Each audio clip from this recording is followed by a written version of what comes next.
Pada waktu itu berkatalah Salomo, Tuhan telah memutuskan untuk diam dalam kekelaman. Sekarang aku telah mendirikan rumah kediaman bagimu, tempat engkau menetap selama-lamanya. Tuhan menepati janjinya kepada Daud. Kemudian berpalinglah raja lalu memberkati seluruh jemaah Israel, sedang segenap jemaah Israel berdiri. Ia berkata, "Terpujilah Tuhan Allah orang Israel yang telah menyelesaikan dengan tangannya apa yang difirmankannya dengan mulutnya kepada Daud ayahku demikian. Sejak aku membawa umatku keluar dari tanah Mesir, tidak ada kota yang kupilih di antara segala suku Israel untuk mendirikan rumah di sana sebagai tempat kediaman namaku, dan tidak ada orang yang kupilih untuk menjadi raja atas umatku Israel. Tetapi kemudian aku memilih Yerusalem sebagai tempat kediaman namaku dan memilih Daud untuk berkuasa atas umatku Israel. Ketika Daud, ayahku, bermaksud mendirikan rumah untuk nama Tuhan Allah Israel, berfirmanlah Tuhan kepadanya, Engkau bermaksud mendirikan rumah untuk namaku, dan maksudmu itu memanglah baik, hanya bukanlah engkau yang akan mendirikan rumah itu, melainkan anak kandungmu yang akan lahir kelak, dialah yang akan mendirikan rumah itu untuk namaku. Jadi Tuhan telah menepati janji yang telah diucapkannya. Aku telah bangkit menggantikan Daud ayahku dan telah duduk di atas tahta kerajaan Israel seperti yang difirmankan Tuhan. Aku telah mendirikan rumah ini untuk nama Tuhan Allah Israel dan telah menempatkan di sana tabut yang memuat perjanjian yang telah diikat Tuhan dengan orang Israel. 2 Salomo. Kemudian berdirilah ia di depan mezbah Tuhan di hadapan segenap jemaah Israel, lalu menadahkan tangannya. Karena Salomo telah membuat sebuah mimbar tembaga yang panjangnya 5 hasta, lebarnya 5 hasta, dan tingginya 3 hasta, yang ditaruhnya di halaman. Ia berdiri di atasnya lalu berlutut di hadapan segenap jemaah Israel dan menadahkan tangannya ke langit sambil berkata, Ya Tuhan Allah Israel, tidak ada Allah seperti Engkau di langit dan di bumi. Engkau yang memelihara perjanjian dan kasih setia kepada hamba-hamba-Mu yang dengan segenap hatinya hidup di hadapan-Mu. Engkau yang tetap berpegang pada janji-Mu terhadap hamba-Mu Daud ayahku, dan yang telah menggenapi dengan tangan-Mu apa yang Kau firmankan dengan mulut-Mu, seperti yang terjadi pada hari ini. Maka sekarang, ya Tuhan Allah Israel, peliharalah apa yang Kau janjikan kepada hamba-Mu Daud ayahku, dengan berkata, keturunanmu tak akan terputus di hadapanku, dan tetap akan duduk di atas tahta kerajaan Israel, asal anak-anakmu tetap hidup menurut hukumku, sama seperti engkau hidup di hadapanku. Maka sekarang, ya Tuhan Allah Israel, biarlah terbukti kebenaran firman-Mu yang telah Kau ucapkan kepada hamba-Mu Daud. Tetapi benarkah Allah hendak diam bersama dengan manusia di atas bumi? Sesungguhnya langit, bahkan langit yang mengatasi segala langit pun tidaklah dapat memuat Engkau, terlebih lagi rumah yang kudirikan ini. Maka berpalinglah kepada doa dan permohonan hamba-Mu ini, ya Tuhan Allahku. Dengarkanlah seruan dan doa yang hamba-Mu panjatkan di hadapan-Mu ini. Kiranya mata-Mu terbuka terhadap rumah ini, siang dan malam, terhadap tempat yang Kau katakan akan menjadi kediaman nama-Mu. Dengarkanlah doa yang hamba-Mu panjatkan di tempat ini, dan dengarkanlah permohonan hamba-Mu dan umat-Mu Israel yang mereka panjatkan di tempat ini, bahwa Engkau juga yang mendengarnya dari tempat kediaman-Mu, dari surga, dan apabila Engkau mendengarnya, maka Engkau akan mengampuni. Jika seseorang telah berdosa kepada temannya, lalu diwajibkan mengangkat sumpah dengan mengutuk dirinya, dan ia datang bersumpah ke depan mezbah-Mu di dalam rumah ini, maka Engkau pun hendaklah mendengar dari surga dan bertindak serta mengadili hamba-hamba-Mu, yakni membalas perbuatan orang bersalah dengan menanggungkannya kepada orang itu sendiri, tetapi membenarkan orang yang benar dengan membalaskan kepadanya sesuai dengan kebenarannya. Apabila umat-Mu Israel terpukul kalah oleh musuhnya karena mereka berdosa kepadamu, kemudian Kemudian mereka berbalik dan mengakui namamu, dan mereka berdoa dan memohon di hadapanmu di rumah ini, maka engkau pun kiranya mendengar dari surga dan mengampuni dosa umatmu Israel, dan mengembalikan mereka ke tanah yang telah kau berikan kepada mereka dan nenek moyang mereka. Apabila langit tertutup sehingga tidak ada hujan, sebab mereka berdosa kepadamu, lalu mereka berdoa di tempat ini dan mengakui namamu, dan mereka berbalik dari dosanya, sebab engkau telah menindas mereka, maka engkau pun kiranya mendengarkannya di surga dan mengampuni dosa hamba-hambamu, umatmu Israel, karena engkaulah yang menunjukkan kepada mereka jalan yang baik yang harus mereka jalani, dan engkau kiranya memberikan hujan kepada tanahmu yang telah kau berikan kepada umatmu menjadi milik pusaka. Apabila ada kelaparan di negeri ini, apabila ada penyakit sampar, hama dan penyakit gandum, belalang dan belalang pelahap, apabila musuh menyesakkan mereka di salah satu kota mereka, apabila ada tulah atau penyakit apapun, lalu seseorang atau segenap umatmu Israel memanjatkan doa dan permohonan di rumah ini dengan menadahkan tangannya, karena mereka masing-masing mengenal tulahnya dan penderitaannya sendiri, maka engkau pun kiranya mendengar dari surga, tempat kediamanmu yang tetap, dan kiranya engkau mengampuni dan membalas kepada setiap orang sesuai dengan segala perbuatannya, karena engkau mengenal hatinya, sebab engkau sajalah yang mengenal hati anak-anak manusia, supaya mereka takut akan engkau dan mengikuti segala jalan yang kau tunjukkan selama mereka hidup di atas tanah yang telah kau berikan kepada nenek moyang kami. Juga apabila seorang asing yang tidak termasuk umatmu Israel datang dari negeri jauh oleh karena namamu yang besar, tanganmu yang kuat dan lenganmu yang teracung, dan ia datang berdoa di rumah ini, maka engkau pun kiranya mendengar dari surga, dari tempat kediamanmu yang tetap, dan kiranya engkau bertindak sesuai dengan segala yang diserukan kepadamu oleh karena orang asing itu, supaya segala bangsa di bumi mengenal namamu, sehingga mereka takut akan engkau, sama seperti umatmu Israel, dan sehingga mereka takut bahwa namamu telah diserukan atas rumah yang telah kudirikan ini. Apabila umatmu keluar untuk berperang melawan musuh-musuhnya, ke arah manapun engkau menyuruh mereka, dan apabila mereka berdoa kepadamu dengan berkiblat ke kota yang telah kau pilih ini, dan ke rumah yang telah kudirikan bagi namamu, maka engkau kiranya mendengar dari surga doa dan permohonan mereka, dan engkau kiranya memberikan keadilan kepada mereka. Apabila mereka berdosa kepadamu, karena tidak ada manusia yang tidak berdosa, dan engkau murka kepada mereka dan menyerahkan mereka kepada musuh, sehingga mereka diangkut tertawan ke negeri yang jauh atau yang dekat. Dan apabila mereka sadar kembali dalam hatinya di negeri tempat mereka tertawan, dan mereka berbalik dan memohon kepadamu di negeri tempat mereka tertawan dengan berkata, kami telah berdosa, bersalah dan berbuat fasik.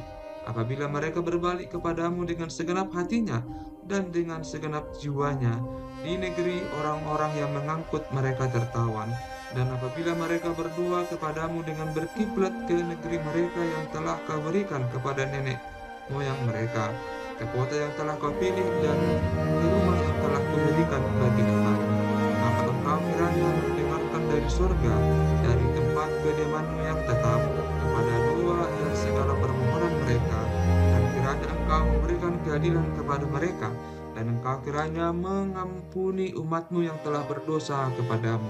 Sebab itu, ya Allahku, kiranya matamu terbuka dan telingamu menaruh perhatian kepada doa yang dipanjatkan di tempat ini. Dan sekarang, bangunlah ya Tuhan Allah, dan pergilah ke tempat perhentianmu, engkau serta tabut kekuatanmu. Kiranya ya Tuhan Allah, imam-imammu berpakaian keselamatan, dan orang-orang yang kau kasihi bersukacita karena kebaikanmu. Ya Tuhan Allah, janganlah engkau menolak orang yang telah kau urapi. Ingatlah akan segala kasih setiamu kepada Daud, hambamu itu. Api turun dari langit, nyanyian syukur.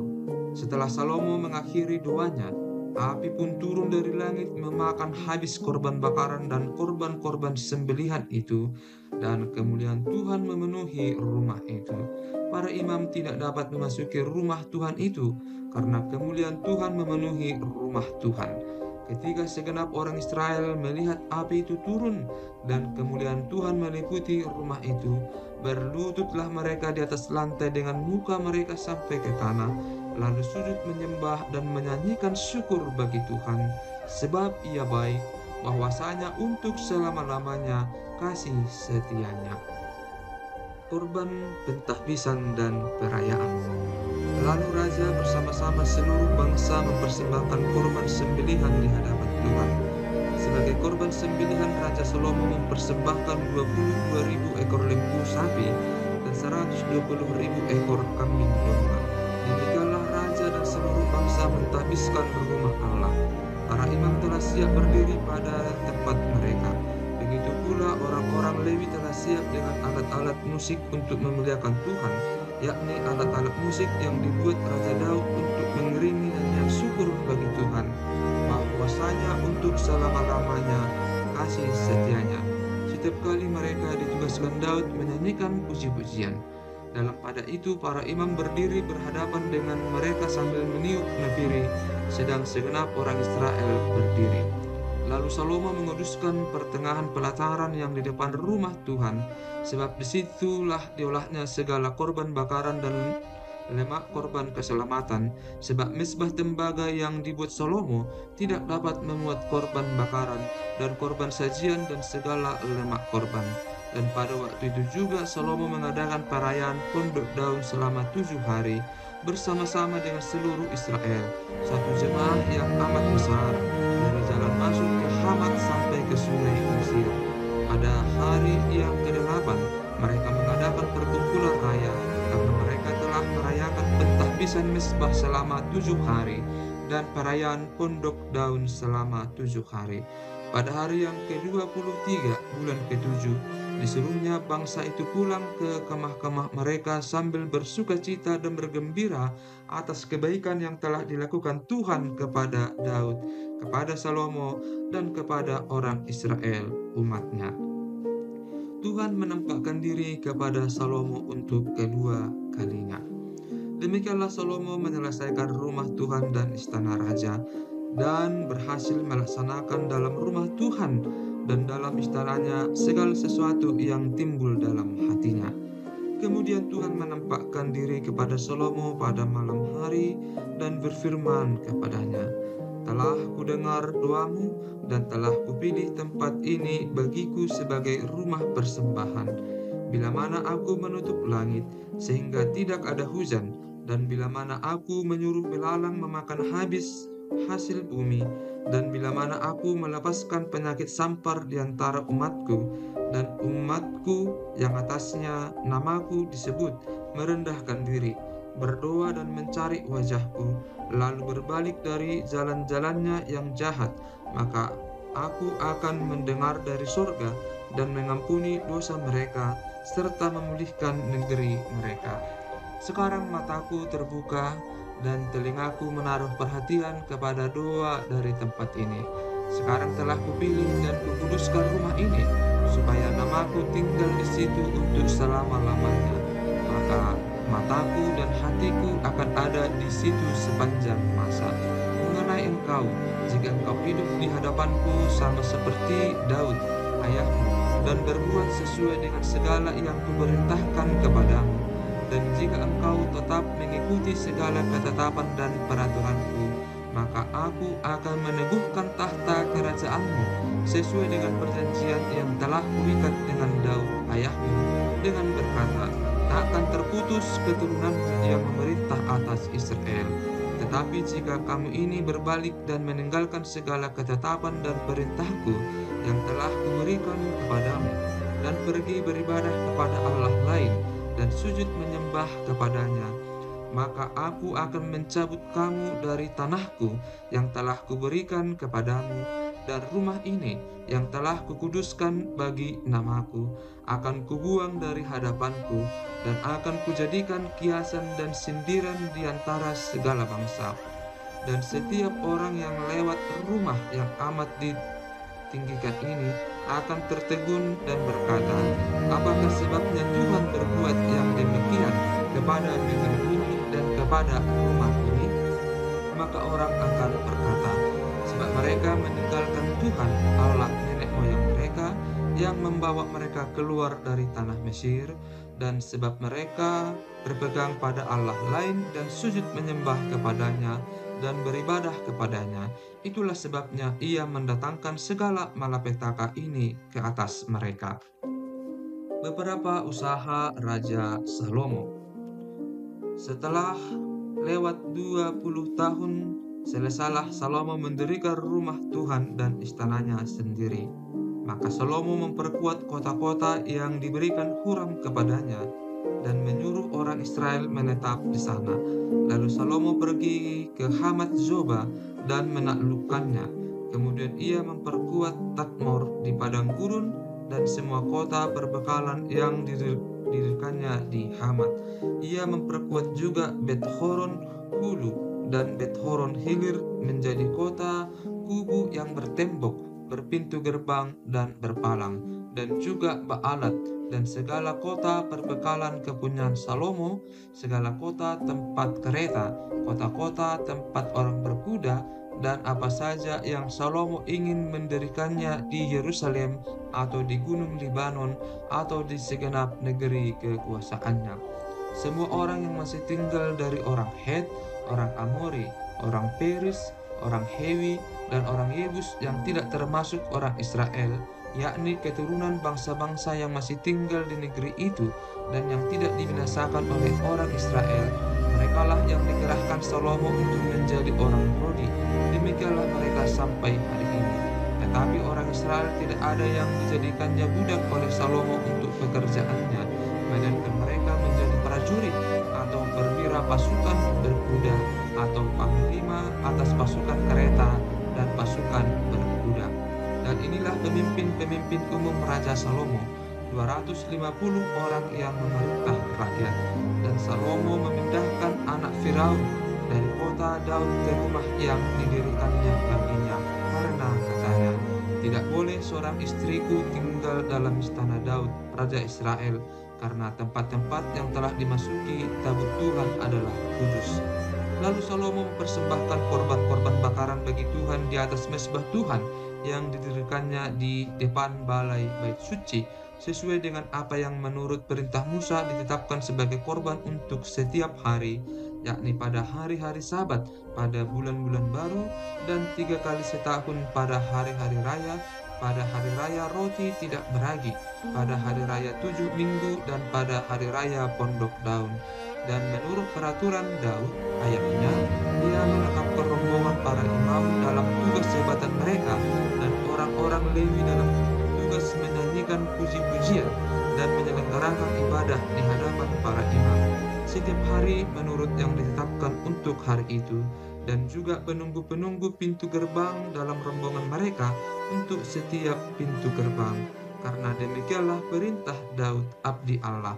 Mereka tidak menyimpang dari perintah raja mengenai para imam dan orang-orang Lewi dalam perkara apapun, juga mengenai perbendaharaan.